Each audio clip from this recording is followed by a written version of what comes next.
semua penghargaan khas untuk teraju acara. Div kehormat barisan hakim dan seterusnya, para hadirin yang dihormati sekalian. Salam merdeka.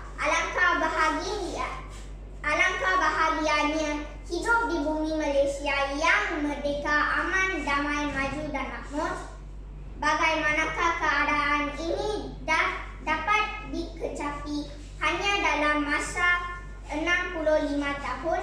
Sudah tentu ekonomi memainkan peranan yang penting dalam menjamin kebahagiaan yang kita rasai sekarang.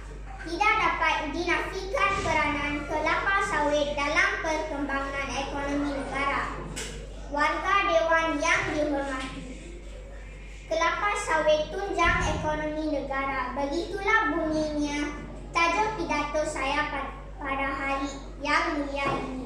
Sektor perladangan memainkan peranan yang amat penting dalam pertumbuhan ekonomi Malaysia disebabkan negara ini antara pengekspor utama minyak sawit dunia.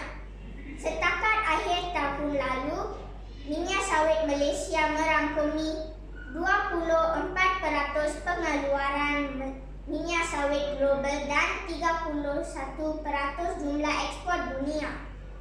Industri minyak sawit adalah penyumbang keempat terbesar ekonomi negara dan minyak sawit adalah penyumbang terbesar kepada ekspor komoditi Malaysia.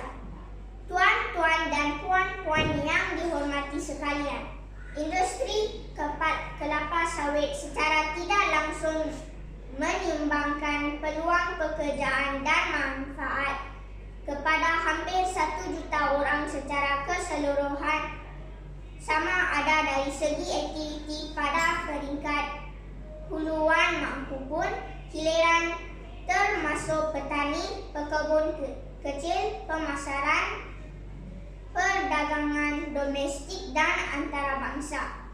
Bukan mudah untuk mewujudkan 1 juta peluang pekerjaan.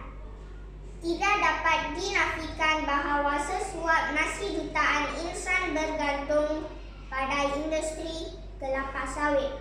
Akhir kata, sebagai kesimpulannya, sumbangan kelapa sawit dalam hidup kita amatlah tinggi. Maka pelajar di negara ini perlu diberi didikan awal mengenai kepentingan industri sawit negara yang berjaya menjadi penyumbang utama ekonomi negara, kerana kelapa sawit adalah tanaman strategik jangka panjang yang berupaya mengimbangi kestabilan ekonomi negara menerusi sumbangannya dalam sektor perladangan. Sekian, terima kasih.